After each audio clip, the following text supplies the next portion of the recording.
तर महापुरुषांचा अपमान करणाऱ्यांच्या विरोधामध्ये कठोर कायदा व्हावा अशी मागणी उदयनराजे भोसलेंनी केली। त्यावरून फडणवीस यांनी कठोर कायद्याची तरतूद करण्याचं आश्वासन दिलेलं आहे।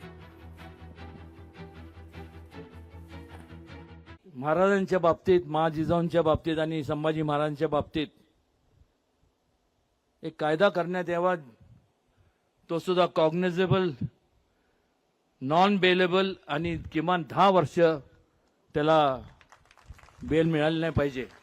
जी योग्य कारवाई करायची आहे ते तर आम्ही करणारच आहोत, कारण आमचं सगळ्यांचंच मत आहे की महापुरुषांचा अपमान, छत्रपतींचा अपमान करणाऱ्याला तर टकमक टोकावरनच लोटून दिलं पाहिजे।